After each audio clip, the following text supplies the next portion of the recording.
Hello everyone and welcome to the channel. It's the Eradicator here, and in this video we finally have a Star Citizen of a 3.15 PTU patch. It is the end patch and it is a pretty big one. Now first let me talk about, before we talk about the patch notes, let me talk about my impressions. I've been able to test it a little bit, and there are some really good things and some really bad things happening there. Let's talk about the good thing. And I was absolutely blown away with the performance here with this patch. Now, some people have said that they've had a lot of 30k errors. I guess I was lucky I haven't experienced any. But I was absolutely baffled with the actual frames per second. The frame rate was absolutely fantastic. I've had a very fluid experience, even though the server, I was checking, I was like, oh, do we have 5 or 10 people in the server? And when I checked out, we actually had 50 people in the server. So that was really fantastic. I was between 40 to 50 frames per second at Lorville, and of course in space it was even better.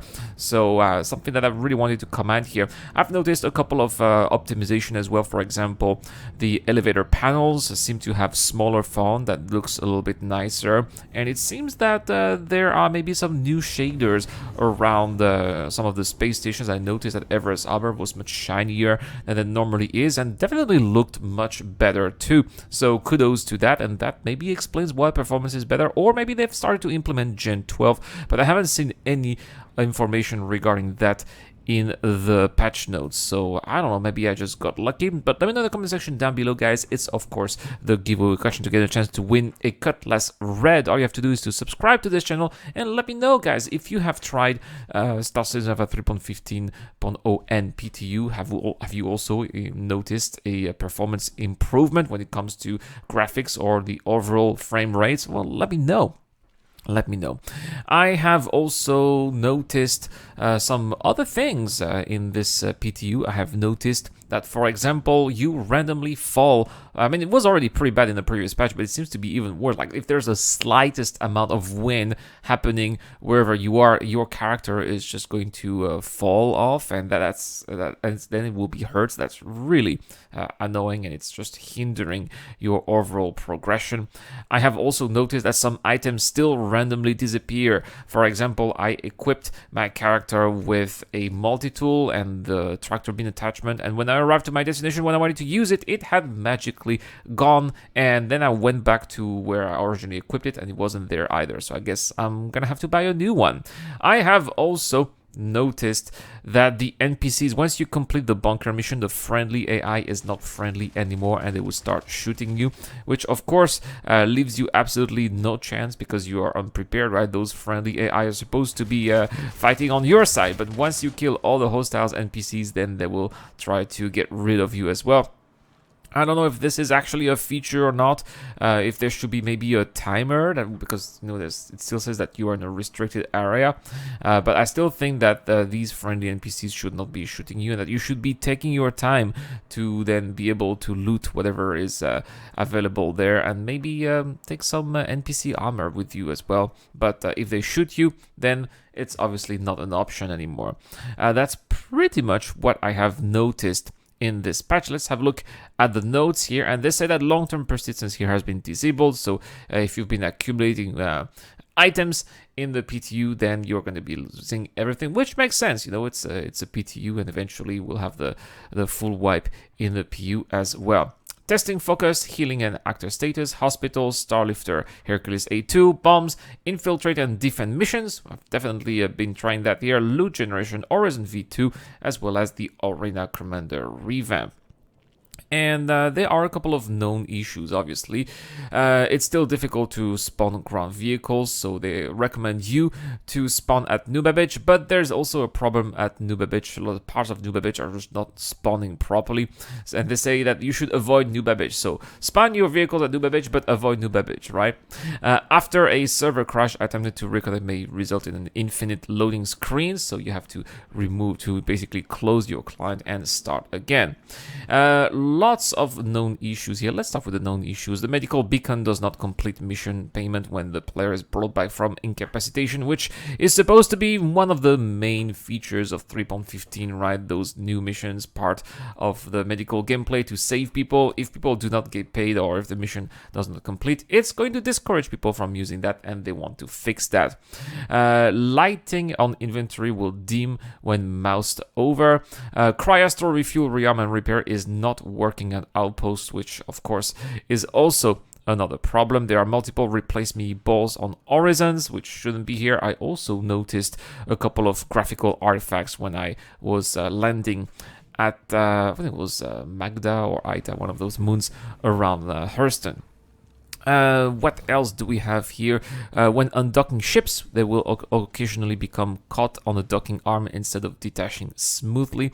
This is also a bug that's in 3.14. I've seen many players actually suffering from that. Objective markers and quantum travel nav points are grayed out on the player's heads-up display.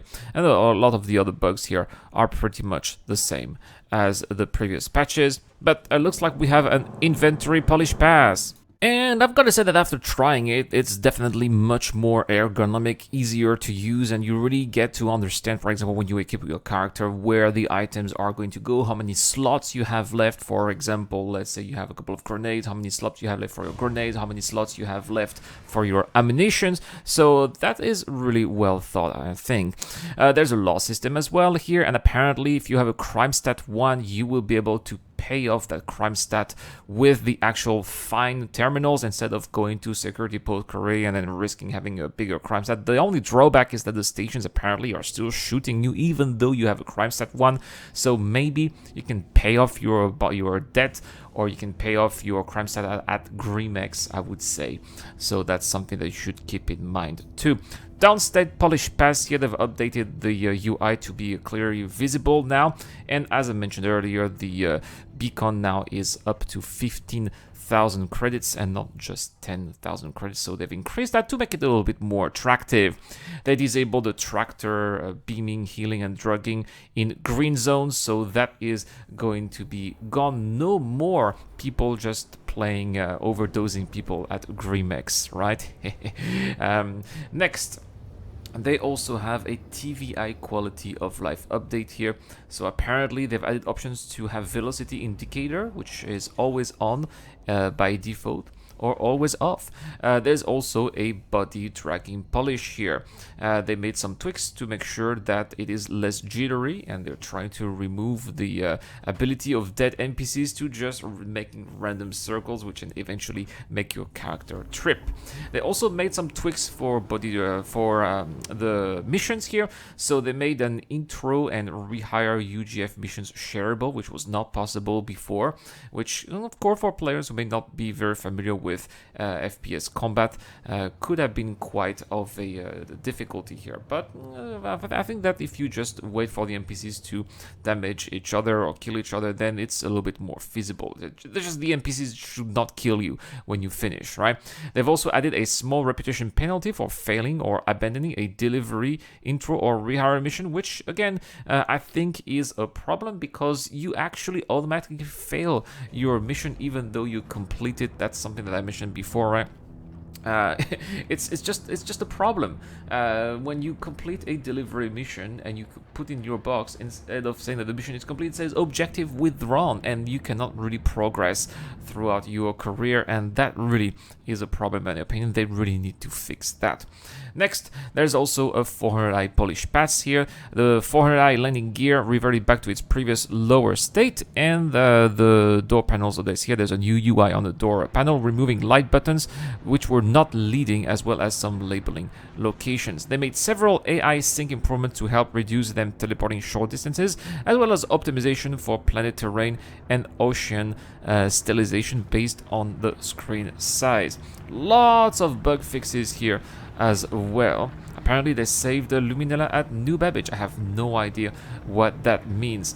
They've also fixed the bugs where all players would have their controls frozen. when one player has surrendered to the security here. Fix an issue causing the main menu interface to have larger buttons than intended. Ships on landing pads should no longer have an unknown state for their locations when the ship is stored. Many of the wheelchairs, walkers, and gunrays within hospitals should no longer spawn with colliding geometry. The UI inventory should no longer cause several items to share the same inventory. Items should now correctly be saved in the player's inventory after the player loots a crate. Well, not really, right? That's what I should, but not really. Grey Cat Rock personal inventory should now correctly open when being interacted with. The inventory UI should no longer sometimes close immediately when looting a player or an NPC. They fixed an issue causing healing gun to sometimes not close. The healing card to sometimes not close. They fixed an issue that allowed players to temporarily heal and administer drugs to corpses, which of course is very useless, right? Fixed an issue causing the switch fire mode button to only work in manned turrets. The 600i cargo elevator should no longer be misaligned. Player corpses should no longer disappear after dying in certain locations and therefore will not be lootable. Down players should no longer bounce and spin out of control when dragged or on uneven surfaces. Yes, thank you very much, CIG. That's fantastic. Clear sight or clear criminalness should now span all criminal AI. Yes, I confirmed. All criminal AI randomly spawned, not at the same time, but they spawn at various moments throughout the mission, and I thought that it brought some extra elements of randomness. Really liked it here. Missile arms. So here, the arm missile count can loop, which should now persist. That's also very good. The Constellation Torch should no longer have debug text on rental kiosks. Target velocity should now display correctly. They've also fixed 12 client crashes, which is great. The previous patch had a lot of client crashes, so it's great that they fixed a lot of these. 2 server crashes and a server memory leak. Overall, I thought that it was a good experience here, especially when it comes to the performance, but there are still some major issues that I mentioned today in this at the beginning of this video that need to be fixed, especially still the reputation when it comes to deliveries and the AI shooting you, as well as the fact that you're just randomly falling off everywhere. That's very annoying. Anyway, guys, that's all for this video. Thank you so much for watching. Big shout out to Eric on Dr. Farbin for the contribution on Patreons. By the way, speaking of Patreons, if you are a Patreon or channel member, you should have access to my Discord channel where we also give away a Cutlass Black with a green goulash paint. I'll see you guys tomorrow for more content on the channel. This is the Eradicator. I'll see you guys later. A huge shout out to everyone who's been helping me out on Patreon and via the YouTube Joint Membership program. Creating content on YouTube involves continuous circles of ups and downs, and it is when we are the lower parts of the curve that your help really motivates me to keep on going. Your contribution really does make a difference, which is why in return I try to give back by offering backers access to my private Discord channel, automatic access to exclusive giveaways, or answering your questions during the show. You can help me out with as little as $1 a month, and any help is greatly appreciated. Thank you very much for watching again. This is the Eradicator. I'll see you guys later.